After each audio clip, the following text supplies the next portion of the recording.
جس طرح یہ مذہب یہ امت بہترین امت ہے، اسی طرح اسلام یہ چاہتا ہے کہ اس امت کا سب بہتر بنے۔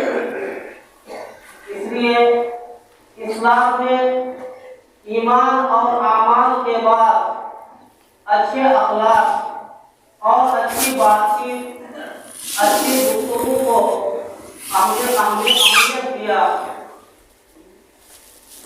اور رسول اللہ صلی اللہ علیہ وسلم نے اپنے آپ کو رسول ہونے کا مطلب بھی بتلایا، انما بعثت لأتمم مكارم الأخلاق، کہ میں بلند اخلاق کی تکمیل کے لیے بھیجا گیا۔ رسول اللہ صلی اللہ علیہ وسلم اپنے معاشرے اور سوسائٹی میں اچھے اخلاق اور اچھے کریکٹر کے اس مقام پر فائز ہے کہ قرآن کریم خود اس کی گواہی دیتے ہوئے فرماتے ہیں وَإِنَّكَ لَعَلَىٰ خُلُقٍ عَظِيمٍ، کہ نبی آپ اخلاق کے بلند پیمانے پر ہیں، آپ اخلاق کے بلند مرتبے پر ہیں۔ آپ صلی اللہ علیہ وسلم نے اپنی تربیت میں رہنے والے حضرات صحابہ کرام کو اچھے اخلاق اور اچھی گفتگو، بلند صفتیں کی ترغیب اور تعلیم دیتے ہوئے معاشرے کا اچھے انسان بننے کی بھی تعلیم دی ہے۔ اسی لیے بہت سے روایتوں میں خیرکم خیرکم سے فرما کر بتلایا گیا کہ تم میں بہتر وہ لوگ ہیں جن کے اخلاق اچھا ہو۔ ان روایتوں کو سوچنے سے پتہ چلتا ہے کہ انسان کو اپنے سماج اور معاشرے میں ایک مثالی شخص بننا چاہیے۔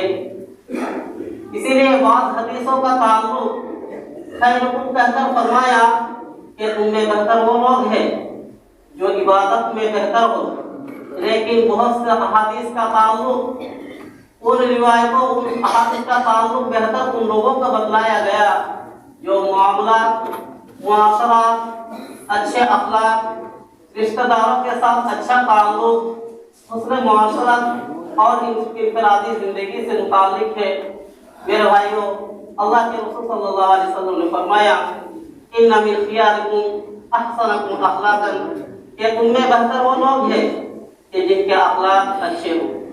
یہ اچھے اخلاق انسان کی خوش قسمتی اور خوش نصیبی کی واضح دلیل ہے۔ اچھے اخلاق نبیوں کے اور نیک لوگوں کی صفت ہوتے ہیں۔ اچھے اخلاق کو اسلام نے نیکی کا درجہ عنایت فرمایا ہے اور فرمایا البر حسن الخلق، کہ نیکی اچھے اخلاق کا نام ہے، یعنی جتنا انسان اچھے اخلاق والے ہوں گے اسے اتنا ہی نیکی کرنے والا کہا جائے گا۔ آپ صلی اللہ علیہ وسلم چاہے دوست ہو چاہے دشمن، اللہ کے رسول صلی اللہ علیہ وسلم ہر ایک کے ساتھ اچھے اخلاق سے پیش آتے تھے۔ آپ کے اچھے اخلاق کی گواہی دیتے ہوئے آپ کے خادم اور صحابی خود فرماتے ہیں، حضرت انس رضی اللہ تعالی عنہ ما رأيت احدا احسن خلقا من رسول اللہ صلی اللہ علیہ وسلم، میں اللہ کے رسول صلی اللہ علیہ وسلم سے زیادہ اچھے اخلاق والا کسی انسان کو نہیں دیکھا۔ اچھے اخلاق کی اسلام میں اس قدر اہمیت آئی ہے کہ اللہ کے رسول صلی اللہ علیہ وسلم فرماتے ہیں مجھ سے قیامت کے دن سب سے زیادہ قریب وہ شخص ہوگا جو زیادہ اچھے اخلاق والے ہوں گے۔ میرے بھائیوں، بات چل رہی ہے کہ اچھے انسان کون ہے، بہترین انسان کون ہے۔ آپ صلی اللہ علیہ وسلم نے بہترین انسان انہیں بھی کہا گیا، بتلایا کہ جو اپنے گھر والوں کے لیے بہتر ہو۔ فرمایا خیرکم خیرکم لأہلہ وانا خیرکم لأہلی، کہ تم میں بہتر وہ لوگ ہیں جو اپنے گھر والوں کے لیے بہتر ہو، اور آپ صلی اللہ علیہ وسلم فرماتے ہیں میں اپنے گھر والوں کے لیے بہتر ہوں۔ ایک روایت میں اسی طریقے سے آیا ہے خیارکم لنسائہم، کہ تم لوگوں میں بہتر وہ لوگ ہیں جو اپنی عورتوں کے لیے بہتر ہو۔ میرے بھائیوں، انسان کو جانچنے کا معیار حدیث شریف میں غور کرنے سے پتہ چلتا ہے کہ انسان کو جانچنے کے بیان اس کے گھر والوں کو بتلایا گیا ہے کہ انسان کا اچھے اخلاق اور اس کا سب سے زیادہ حسن سلوک، اس کا حقدار، اس کے اچھے اخلاق کا حقدار، اچھے اسلوب کا حقدار اس کے گھر والے ہی ہوتے ہیں۔ اس لیے قرآن شریف میں بہت سی جگہ اشارہ کر کے بتلایا گیا کہ وَعَاشِرْهُنَّ بِالْمَعْرُوفِ، کہ تم اپنی عورتوں کے ساتھ اچھے اخلاق کے ساتھ پیش آنا۔ دیکھو، عورتوں کے ساتھ نیکی کرنے میں انصاف کو سامنے رکھنا۔ اگر اپنی عورتوں میں کوئی بات ایسی ناپسند ہو جو قابل برداشت ہو تو بے قابو مت ہو جانا، کوئی تعجب کی بات نہیں۔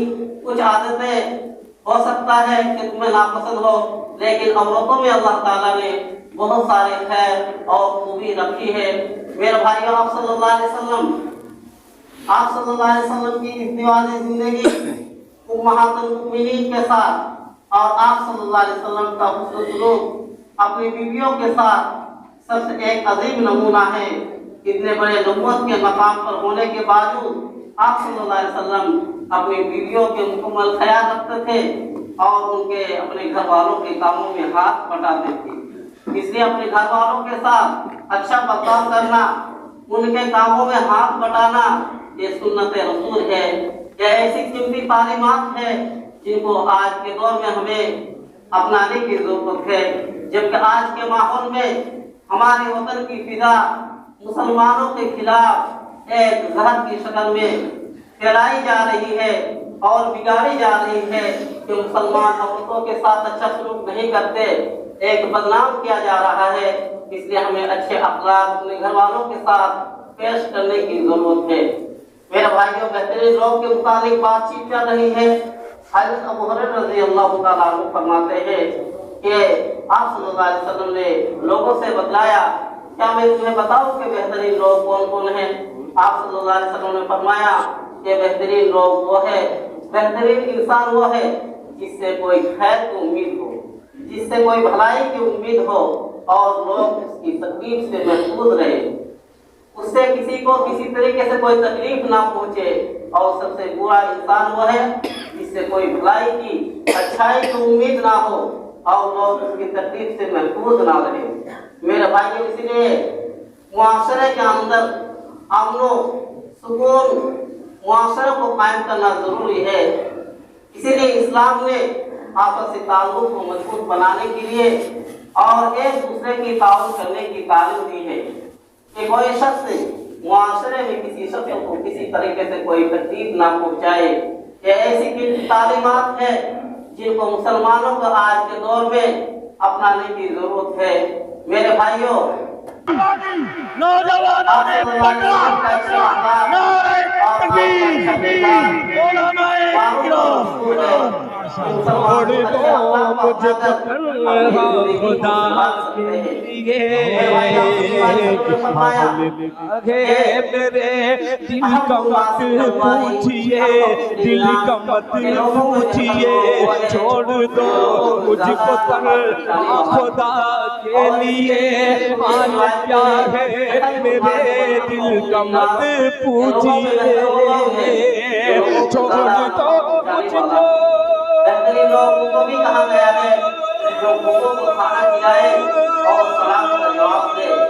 میرے بھائیوں، مسلمان آپس میں بھائی بھائی کے اور ایک دوسرے کی تنہا خدا کے لیے، چھوڑ دو مجھے تنہا خدا کے لیے، حال کیا ہے میرے دل کا مت پوچھئے، حال کیا ہے میرے دل کا مت پوچھئے، مصطفیٰ کے سوا میں کسی اور کو، مصطفیٰ کے سوا میں کسی اور کو دل کا ٹکڑا سنانا نہیں چاہتا کیسے مدینے میں آیا ہوں میں کیسے مدینے میں آیا ہوں میں اب مدینے سے جانا نہیں چاہتا اب مدینے سے جانا نہیں چاہتا اب مدینے سے جانا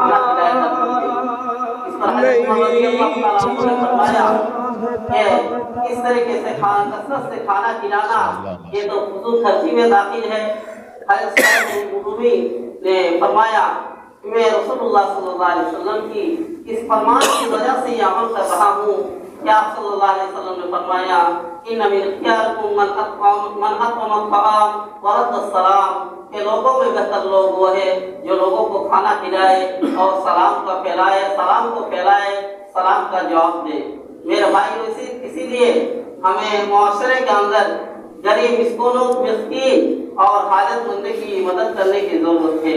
بہترین انسان سے بھی کہا گیا جو اپنے دوست کے حق میں بہتر ہو، اور بہترین پڑوسی وہ ہے جو اپنے پڑوس کے حق میں بہتر ہو۔ میرے بھائیوں، انسان اور بہترین انسان سے بھی کہا گیا جو سچی زبان رکھتا ہو، صاف دل اور سچی زبان رکھتا ہو۔ میرے بھائیوں، معاشرے کے اندر چغل اور حسد، کینہ کپٹ، ایسے کام سے، ایسے افعال سے معاشرے کے اندر ایک سکون ختم ہو جاتا ہے۔ اس لیے اچھے معاشرے کو قائم کرنے کے لیے معاشرے کا افراد کا بھی بہتر بننا ضروری ہے۔ ایک صحابی رضی اللہ تعالیٰ عنہ نے عرض کیا، میں بات کو ختم کروں گا بس 1-2 منٹ میں۔ ایک صحابی رضی اللہ تعالیٰ عنہ نے عرض کیا کہ اللہ کے رسول بہترین انسان کون ہے؟ آپ صلی اللہ علیہ وسلم نے فرمایا کہ بہترین انسان وہ ہے جس کی عمر لمبی ہو اور اس کا اعمال اچھے ہو۔ میرے بھائیوں، زندگی لمبی ہونے کے ساتھ نیک اعمال اور اچھے اعمال کو ہونا ضروری ہے، کیونکہ لمبی عمر کے ساتھ اگر اچھا اعمال ہو تو یہ انسان کی خوش قسمتی اور خوش نصیبی کی واضح دلیل ہے۔ نیک اعمال، کیونکہ ایسے انسان معاشرے کے اندر بہترین انسان قرار دیا گیا ہے جس کی عمر لمبی ہو اور اس کا اعمال بھی اچھا ہو۔ اس کے برخلاف جس کی عمر لمبی ہو اور اعمال اچھا نہ ہو تو ایسے انسان معاشرے کے اندر بدترین برا انسان کہلایا بھی جاتا ہے، کیونکہ لمبی عمر کی تعریف کی گئی لیکن اس کے ساتھ شرط لگائی گئی کہ انسان اپنی زندگی سے عبرت حاصل کرے اور اپنی زندگی کو غنیمت جانے اور نیکیوں میں بڑھ چڑھ کے حصہ لے۔ جو شخص لمبی عمر تو پائے لیکن زندگی کو غنیمت نہ سمجھے اور اپنی عیوب کو نہ سدھارے تو ایسے انسان خسارے اٹھانے والے ہوں گے، کیونکہ لمبی عمر اگر پائے اور ان کا اعمال اچھا ہو ایسے انسان جنت کی نعمتوں میں اضافہ کر رہے ہوتے ہیں، اور جو انسان لمبی عمر پائے اور اعمال برا ہو تو عذاب اور عقاب کو بڑھاتا ہے۔ میرے بھائیوں، گزشتہ کل جو جلسہ میں بیان سیرت نبی کے اوپر بات کی گئی، بہت اچھی باتیں تھی۔ علماء حضرات، مقررین حضرات بڑے اچھے انداز سے خطاب فرما رہے تھے، جن کے بیان میں مؤثر بیان تھا اور ہم ان بیانوں کو سن کر متاثر ہو رہے تھے کہ سیرت نبی صلی اللہ علیہ وسلم کے بارے میں بات چیت چل رہی تھی کہ معاشرے کے اصلاح کے لیے ضروری ہے کہ نبی صلی اللہ علیہ وسلم کی سیرت کو اپنائی جائے، اور معاشرے کے اندر اصلاح کے لیے ضروری ہے کہ معاشرے کا افراد کا بھی بہتر بننا ضروری ہے۔ میں اپنی باتوں کو ان 4 باتوں سے ختم کرتا ہوں۔ وآخر دعوانا الحمدللہ۔